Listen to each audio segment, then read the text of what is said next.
In the beginning, said the Aztecs, the white men came in one boat. Nearly 500 years ago, Spanish adventurers landed on a small island off the coast of Mexico.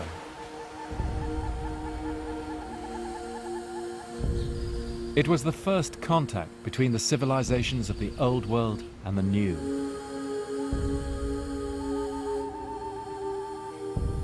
The prelude to one of the greatest events in history. It's a story of almost incredible endurance, heroism, greed and brutality. And all the more poignant today as we see its long-term effects unfolding across the globe. It's known still in the Americas as the Conquest, the Conquista. And the larger-than-life men who achieved it are the conquerors, the Conquistadors.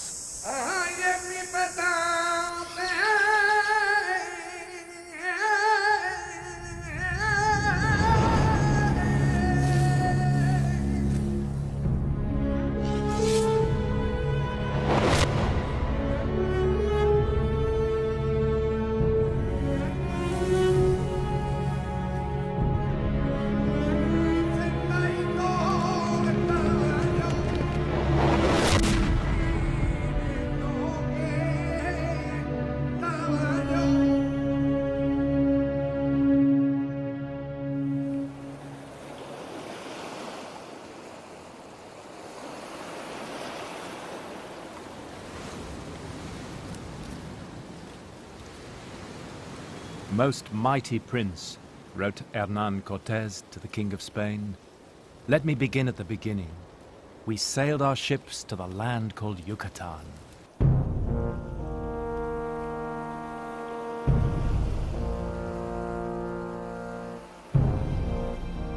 Cortés was a poor boy from a small town, trained in law, not war, but he had dreams. A self-made man, he'd financed his own expedition, 11 ships, 500 soldiers. Like Columbus, he didn't know what lay ahead. He thought the land they could see beyond Cuba was just islands through which they could sail to China.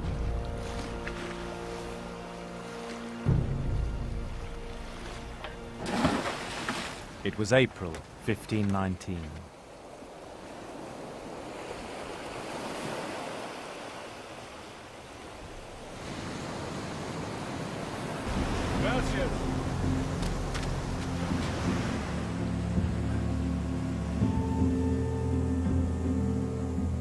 It's hard for us to imagine the shock of the new for people of the 16th century. For us, it would be like landing on another planet. To discover that the New World also had great civilizations with law, writing, and architecture. This was a revelation. What rational beings live here, wrote Cortés. This is the best and richest land that ever there was.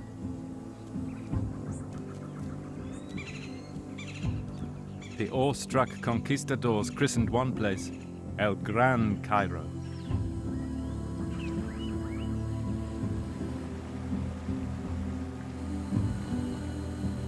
Cortés headed west to the Tabasco River, the frontier of the Mayan and the Aztec-speaking worlds. Still perhaps unsure of his next move, he landed in Frontera.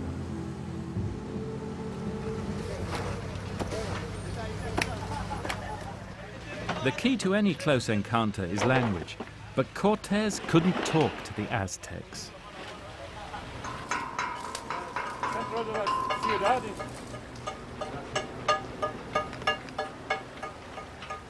He'd already found a Spanish sailor who spoke Mayan. And then, here in Frontera, he had his lucky break. Cortés was given a slave girl by a local chief. Her name was Malinale. But here in Mexico, everyone calls her Malinche. Malinche spoke Mayan and Nahuatl, the Aztec language. Through her, he could talk to them. cuando pasa a poder de los españoles, Marina se sigue comportando como lo que es. Malinche was treated well by the Spanish, especially by Cortés. Some say she fell hopelessly in love with him. El poder es afrodisíaco, sí. Sí. Yes, some say she was dazzled by the power of Cortés. And how she's paid for it. Traitor, whore, goddess of death. For nearly 500 years, Mexicans have argued about Malinche and her relationship with Cortés. But Malinche was the one who would lead Cortés to his destiny.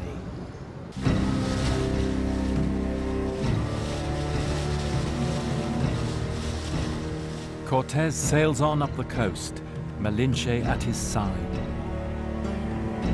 He keeps asking about gold. And everywhere, they tell him of a mysterious empire in the interior. A land called Mexico. He anchors at an island off the coast, the Isle of Sacrifices, just off the modern port of Veracruz.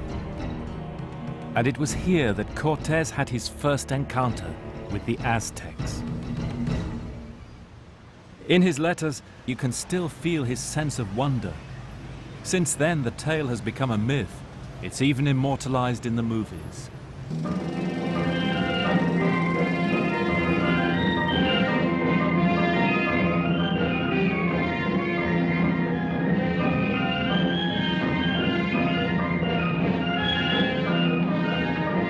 On Easter Saturday 1519, a magnificent embassy arrived from the ruler of Mexico. And even more strange, they seem to have been expecting Cortés. Marina, find out who honors us in this royal manner. Yes, my lord.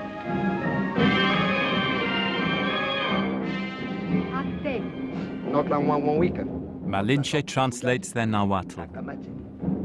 Say to the royal ambassador that I am pleased to welcome him to my camp.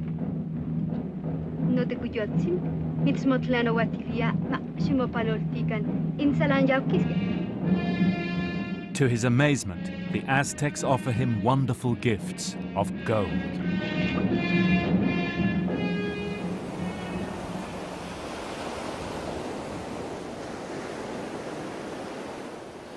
And though Cortés was pretending to be the ambassador of a great king, of course he couldn't respond in kind.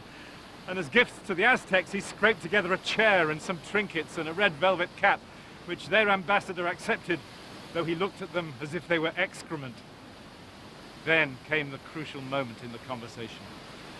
"Do you have more gold?" says Cortés, "because I and my men suffer from a disease of the heart that can only be cured by gold."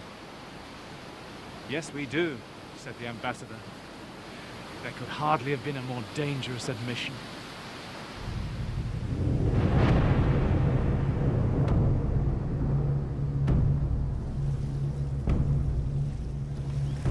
Cortés now gave the Aztecs a show of his power. He fired his guns, rode his horses down the shore. The Aztecs were stunned. They'd never seen such things before.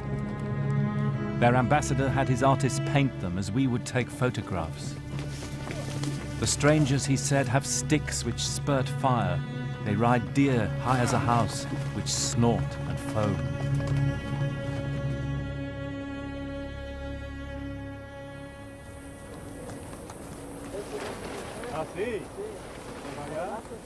Cortés was invited to make a camp, and he built a base here at Villarrica. You can see it all from here, can't you? The little bay, the little headland where they built their fort. Tiny, isn't it? It's just the first enclave in the New World. But it all started from here.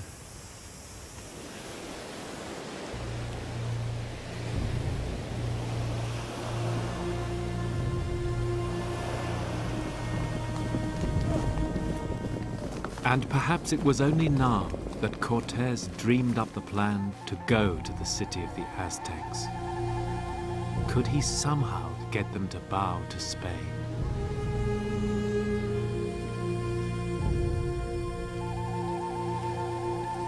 Those nights by the sea, the locals told him of what lay ahead. How the Aztec Empire was built on fear and tribute. A tribute not only of things, but of people, of human hearts. The name of the Aztec ruler was Montezuma. But Montezuma was haunted by a prophecy, a legend of an exiled god who one day would return to claim his throne.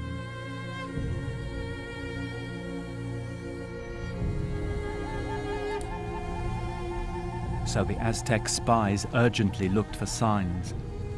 The stranger's white food, was it food of the gods? Their pale faces, could they be divine? It sounds incredible, and it probably sounded incredible to the Spanish. But the Aztec gods weren't like Christian ones. They were more like the gods of the ancient Greeks, capricious, willful, mercurial, cruel. And the most enigmatic of them all was Quetzalcoatl. And according to the legend, when Quetzalcoatl was expelled from Mexico, he promised that one day he would return and regain his kingdom. But he'd come back across that sea out to the east, back here, with his chalky white face and his beard, in the Aztec year 1 reed. And by an amazing chance, 52-to-1 chance, this was that year.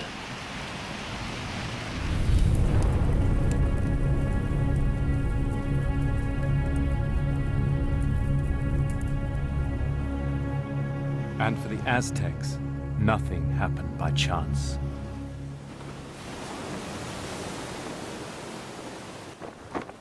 Cortez's men are getting nervous now. They know a great empire lies inland, and they know Cortez wants to go there. And now Cortez faces mutiny. He acts fast, kills the ringleader, and then, so no one can get away, he decides to pull his ships up on the beach and scupper them. It's a gambler's throw, isn't it? Destroying your own ships. They won't talk about going home anymore. Typical piece of Cortez. For now, he knows what he needs to know about the Aztecs, but if he's going to persuade his men to follow him into the interior, then he needs to hitch them to his dreams. To leave them, as he put it, with nothing to rely on but their own hands and the assurance that they must either conquer or die.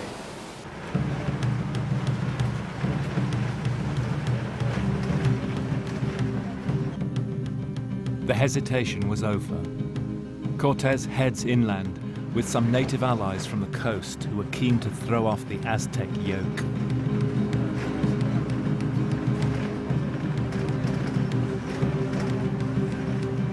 He took a back road towards Montezuma's capital, Tenochtitlan, hoping along the way to find friends among Montezuma's enemies.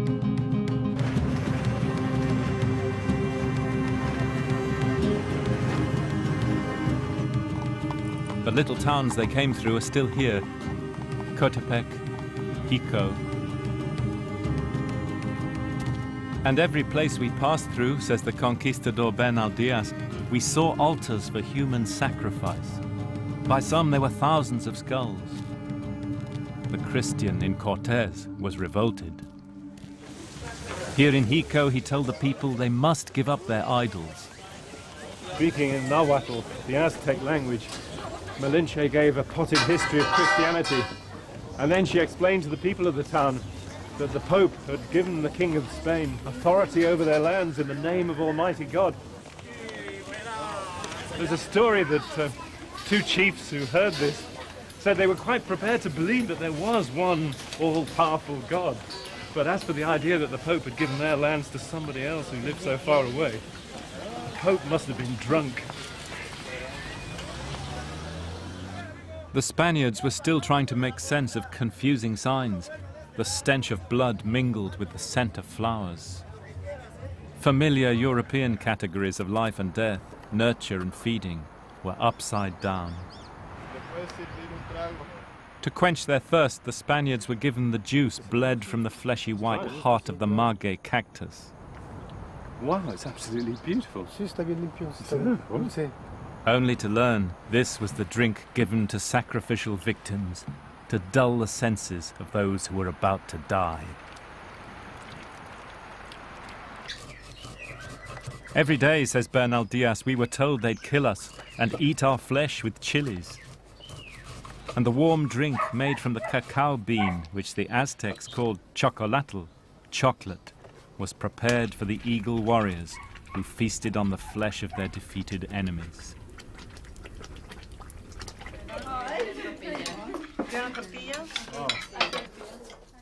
Whilst human sacrifice is long gone, chocolate is still drunk here at religious feasts, and the Aztec language still survives.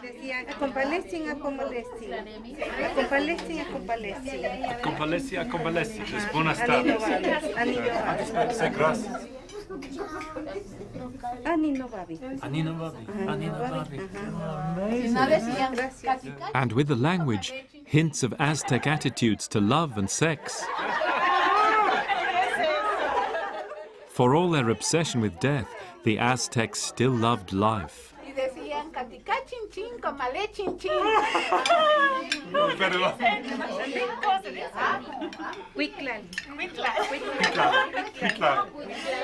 I can't tell you what that means.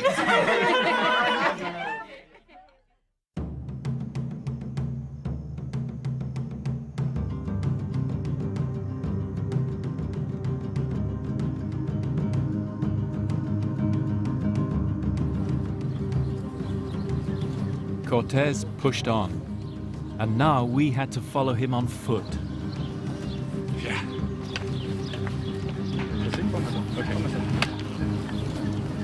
Ahead of us, says Cortés, we saw a great range of beautiful mountains, the peaks so white we think they must be covered with snow.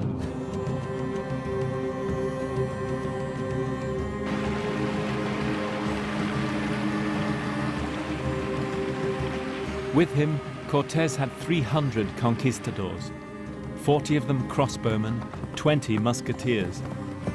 There were several hundred Indians and Cuban servants. And of course, his precious horses, 15 of them.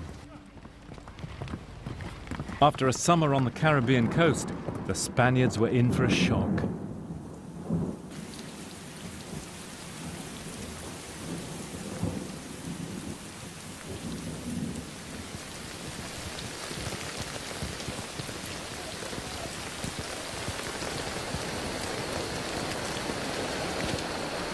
One of the conquistadors, Bernal Diaz, says when they came into the mountains here, it just rained and rained. The paths turned into torrents. All they had was their cotton armor for the tropics. They just were completely unprepared for the change of temperature going up to 11,000 feet, soaking wet and freezing cold. Some of their Indian servants died.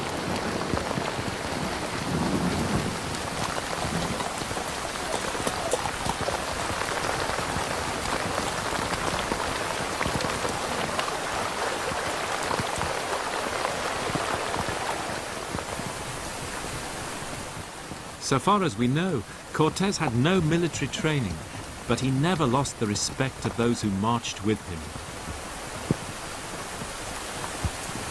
The thing you have to remember about the conquistadors is that, putting themselves through this, that they were all volunteers. They were in it not for religion or anything like that, but a share of the profits. They were free men. They acknowledged their leader's authority, but he had to pay attention to their feelings and respect them. And they called each other compadre, comrade. They're all in it together.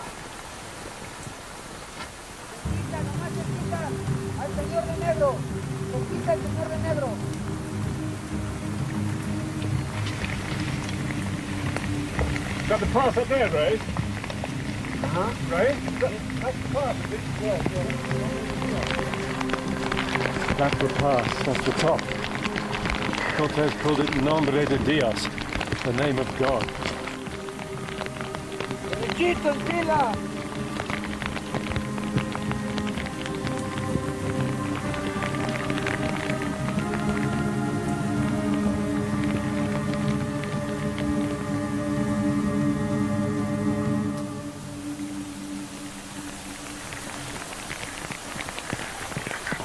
That's Perote.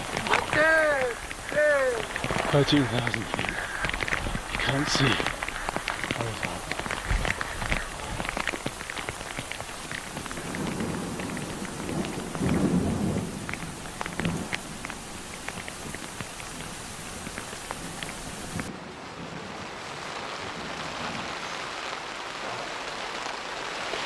Muchas gracias. Those nights, the native women he'd brought from the coast made them tortillas. Some compensation. I tell you that we have tents tonight, and we are certainly going to be soaking cold and miserable, just as Hernan Cortés and his men were, as Bernal Diaz tells the story. This cloud's not going to lift. Right.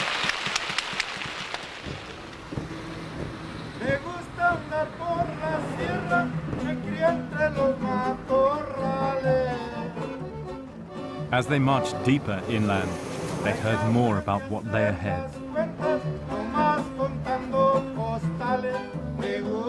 The locals said that to capture Mexico would be impossible, says Bernal Diaz, and we would all die. But the more they told us that, the more we longed to try our fortune.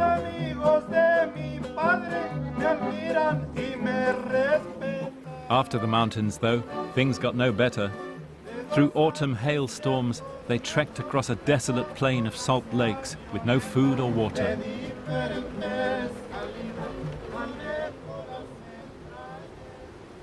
Cortés was heading for the fertile land of Tlaxcala. Tlaxcala was an independent city-state. They hated the Aztecs. Cortés was hoping they'd shelter him, but his luck was out. They attacked him in a savage battle. On the battlefield, they still plow up the debris.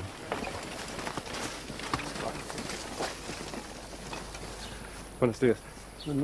Estoy buscando la ruta de Hernán Cortés. La batalla. Pasó ahí. Ahí, Sí. aquí. Ah, sí, sí, sí. Almost looks like glass, doesn't it? But this is obsidian. You see the sharp edge to it. They had a row of these things along the set into the wood of the clubs that they used. Yeah. Nasty wound, but nothing like Spanish steel. There were 149,000 of them, Cortés wrote to the king in Julius Caesar mode. It was touch and go. He hung on grimly on this little hill for 2 weeks. And then, with their own losses mounting to the Spanish guns, the Tlaxcalans offered him a deal.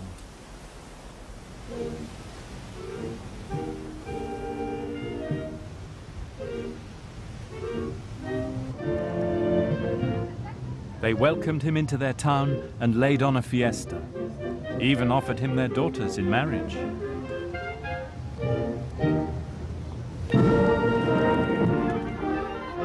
The Tlaxcalans had realized that these strangers with their guns could help free them from the Aztecs.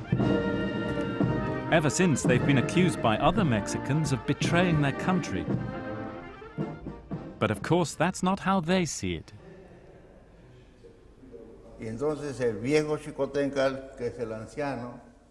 Xicotencatl, the elder, reaches for Hernán Cortés, who returns the embrace, but he doesn't let go of his sword.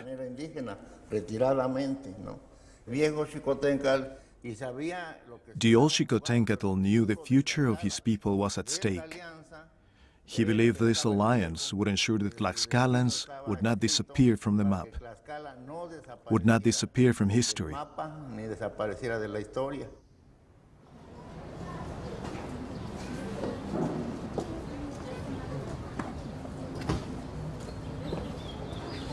Of course, the alliance with the Tlaxcalans is the turning point of the whole story. In fact, it's a turning point in the history of the New World. Because with them, Cortés had found allies who hated the Aztecs and would fight them to the death. Allies who would give him support, provisions, and manpower. The possibility of conquering Mexico was now on.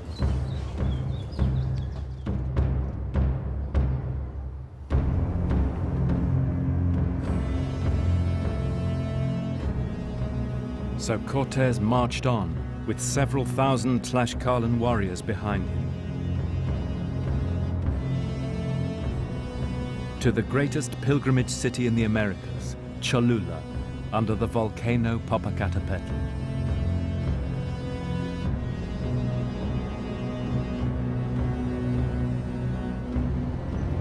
The people here were friends of the Aztec ruler Montezuma, and the Tlaxcalans warned Cortés to expect trouble.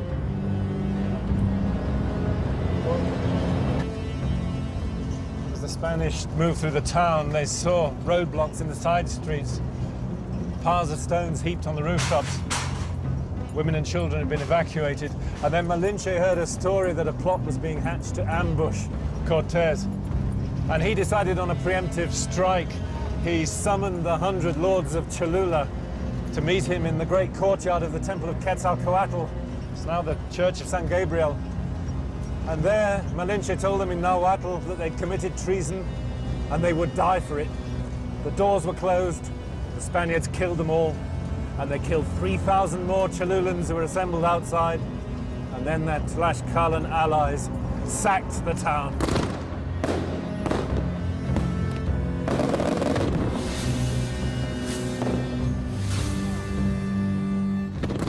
And so death came to Cholula, says the Aztec account. When we got the news, we were seized with fear. It was as if the earth itself were shaking. My heart burns as if it's been washed in chilies, said Montezuma.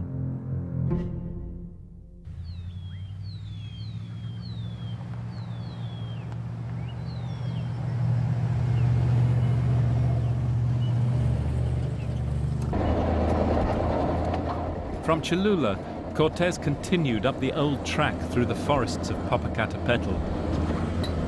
It was erupting then, as it is now.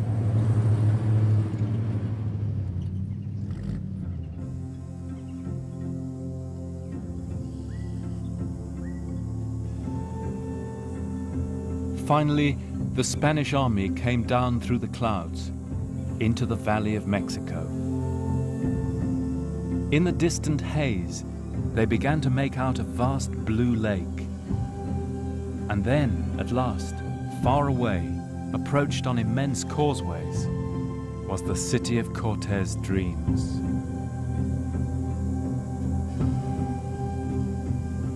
It seemed like an enchanted vision, wrote one of his men.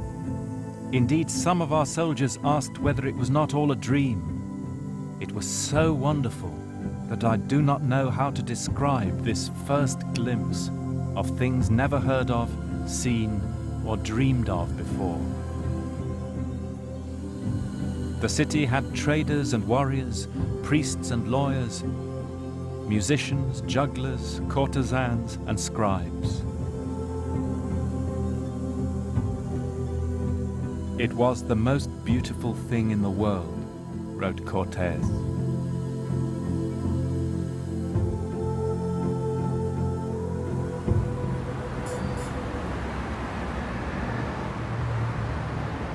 Believe it or not, that's where the causeway came in the 16th century. This is where the lake ended and the city began. This is where Cortés walked that November 1519. The Aztec city started here.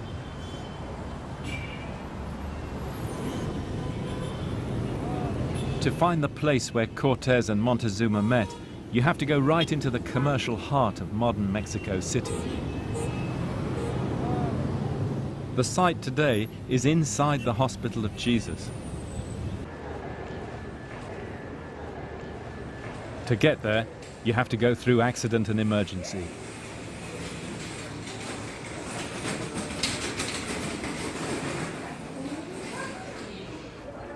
The Aztecs led the Spanish into a great courtyard, framed by a beautiful building, was on this spot. The tale of that momentous meeting is told by the Aztec eyewitnesses.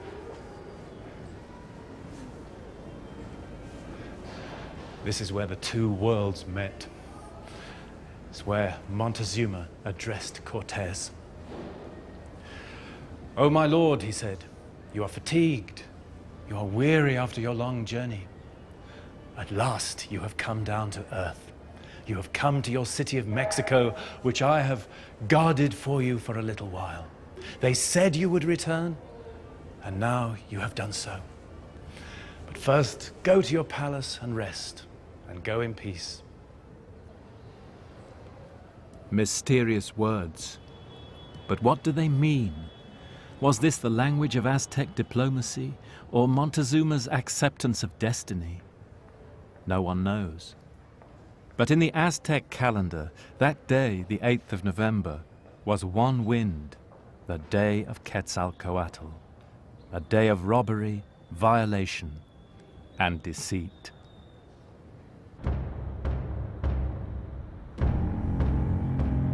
And the Aztecs knew that nothing ever happened by chance. It was as if we'd all eaten stupefying mushrooms, say the Aztec witnesses.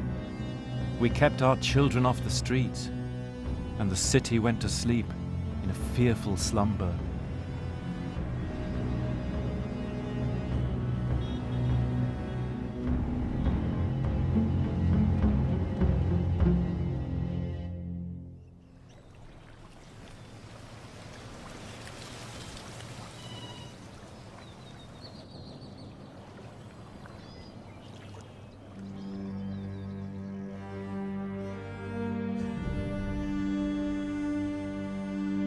The city woke as it always had.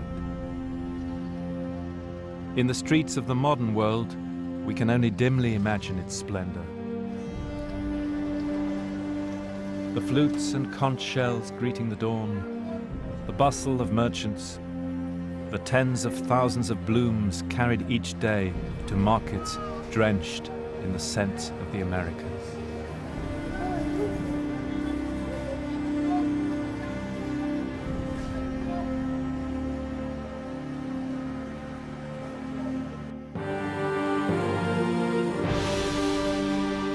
The Spaniards were open-mouthed at the sights, the gleaming stucco of the palaces and pyramids.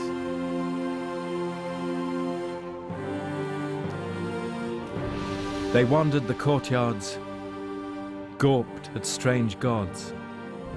But on the wind, with the scent of flowers, they caught the ever-present smell of death.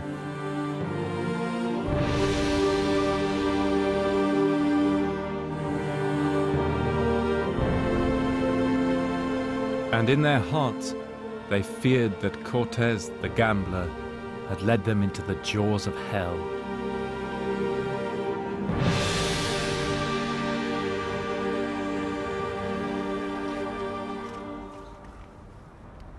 Montezuma, though, was still unsure who Cortés was, and who his master was, the great King Charles across the sea.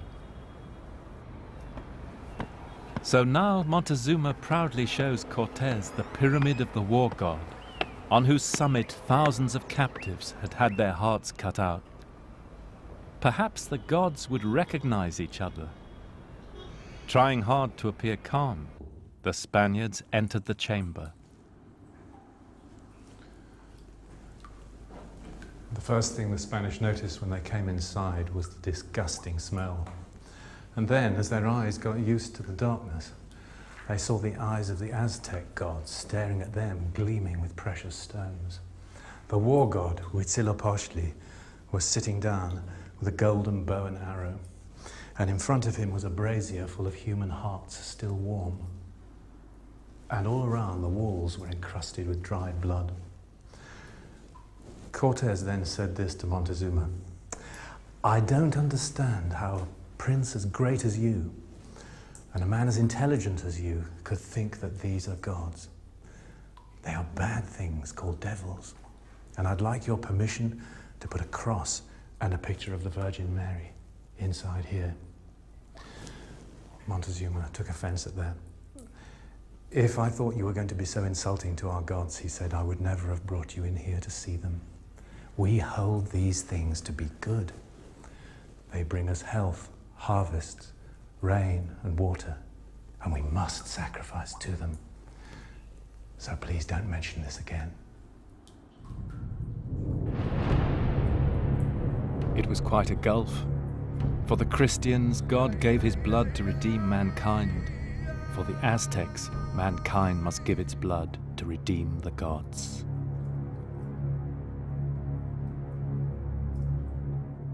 A week passed. Cortés had to act, and now he raises the stakes with an unbelievable gamble.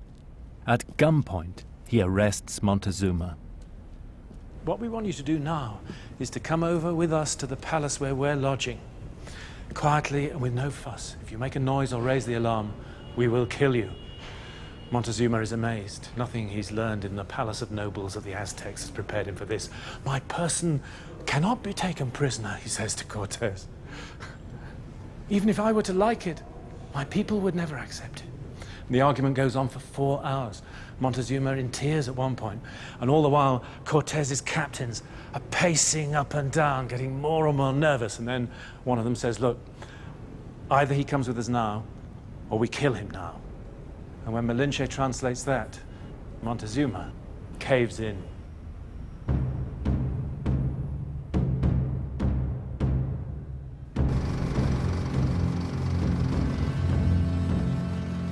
Montezuma was now in Cortés' power, maybe under his spell. He continued to issue orders as if things were normal, but he'd lost the trust of his people. The tale has been told many times. How the angry mob besieged the Spanish, how Cortés bullied poor, broken Montezuma to plead with them. But Montezuma's aura had drained away, and his people killed him.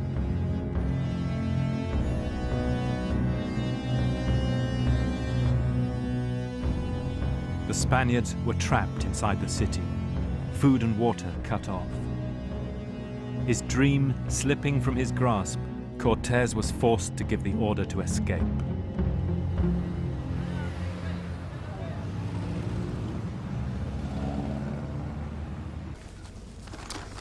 You have to remember,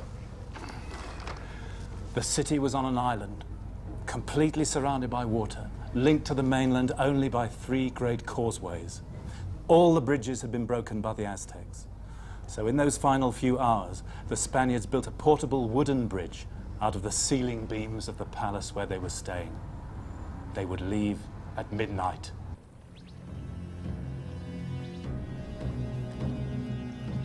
The night was clear with a gentle rain. The Spaniards marched in silence, hugging their gold.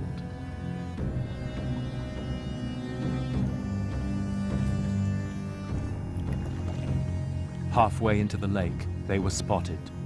The alarm was raised, and the city woke. Cortés was trapped. The Aztec witnesses name the place. Today it's by the little post office on the Tacuba Road. 3/4 of the Spaniards were left behind, 800 men killed, drowned, or captured. And the captives could expect only one fate at the hands of the enraged Aztecs. They were taken back into the city, to the Great Pyramid, and there their hearts were cut out and offered to Huitzilopochtli, the god of war.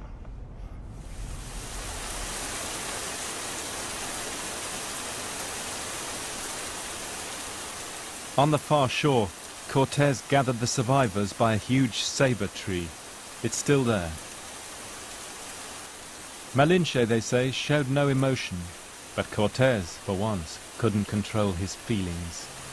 They said there were tears in Cortés' eyes that night, the night of tears. But of all his comrades who died, he asked after only one, Martin Lopez, the shipbuilder. And when Cortés heard that Lopez had survived, although badly wounded, he said, Vamos, que nada nos falta. Okay, let's go, for we lack nothing.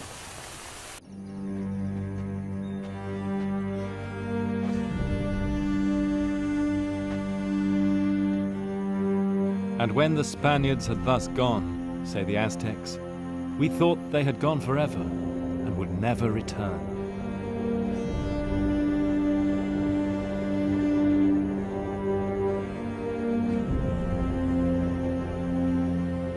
But across the mountains, the Tlaxcalans stood by Cortés. And what he does now is one of the most amazing things in history.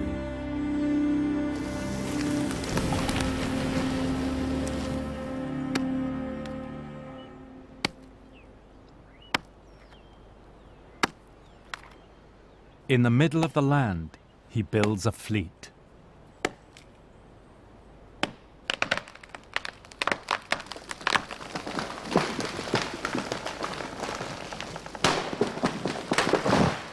That's why he needed Martin Lopez. They're going to build 13 brigantines, and all of them are in more than 40 feet long, and they're going to take them to bits, and they're going to carry them all the way to Mexico City. This is what does the maestro think about this? This is an incredible idea. Supposedly, they disassembled the fleet to carry it, as there are no navigable rivers around here. For Mexicans, Cortés was a very cruel man. But from a buccaneering point of view, he was great.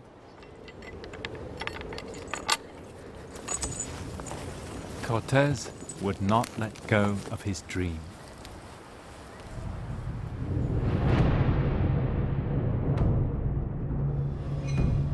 And now, inexorably, the net began to tighten around the Aztecs. Cortés transports his prefabricated fleet, carried in pieces by a train of 8,000 Tlaxcalan porters, across the mountains and back to the lake.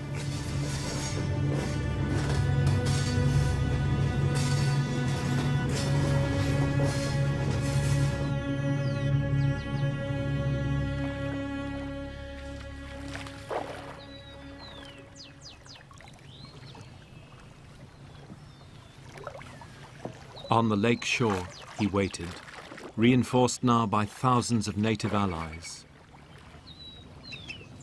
It was May 1521. Cortés' moment of destiny had arrived. It was to be nothing less than a war of the worlds.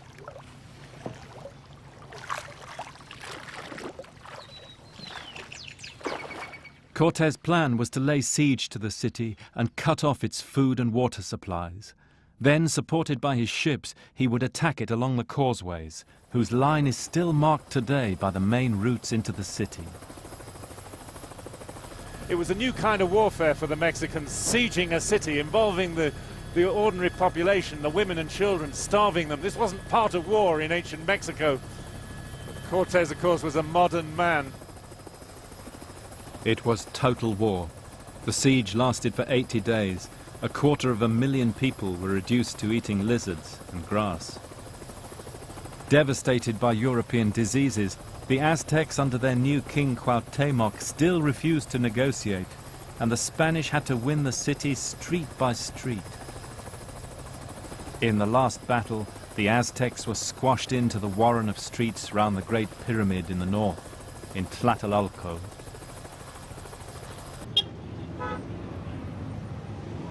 I'm looking for the ancient barrios of Mexico City, not the modern ones, okay? Especially I want to go to the area of Tepito, okay? Tepito? Yeah, do you know that area? Yes, I know, but it's a little dangerous. You don't care? Well, do you know it? Yeah. Yacacolco? No. Tlacochalco? Amachac? Any? No, I don't know that, nothing about it. Do you have a map? Yeah, yes, yeah. Show me, maybe I can get some. It's from Jesus, what kind of map it is? It's from 1772. Oh, no. You have a round deal, man. Mexico City's got a bit bigger since then, hasn't it? Okay. Yeah, it seems crazy, but this map, which was drawn in 1772, Mexico City is still inside what was the old island.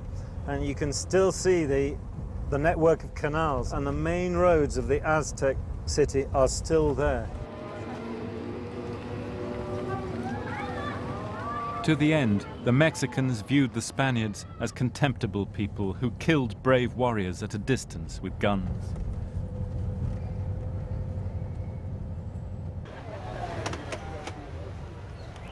In the Aztec calendar, the final day was Three Serpent, the beginning of the time of lamentation and remembrance. the day human beings were reminded of their place in the remorseless cycle of time. So this is where the war ended, the exact spot.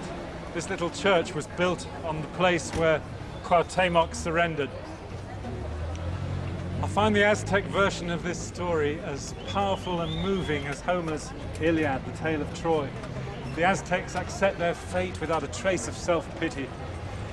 It's as if in their vision of time and destiny, the cycle of history, the bundle of years, had just been loaded against them.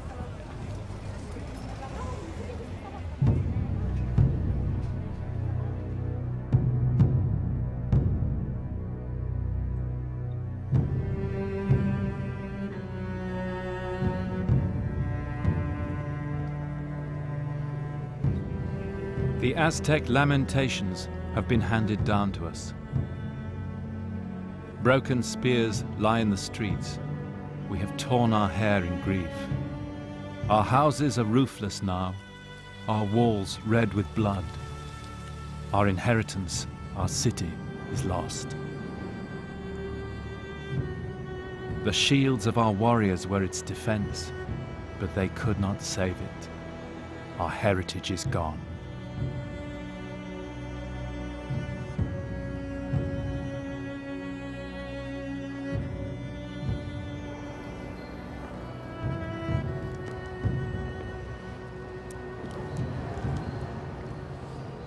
A year or two after the conquest, while a new Mexico was rising on the ruins of the old, Cortés founded a hospital for the good of his soul on the spot where Montezuma had welcomed him.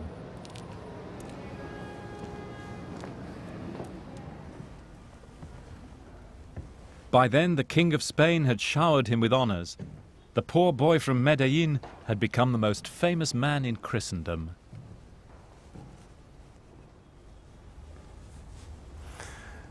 His talent served him well. The gambler who gambled everything and won. But maybe in the end it was a hollow victory. For in achieving his dream, he had to ruin it. It's given to few people in history, single-handedly, to destroy a civilization.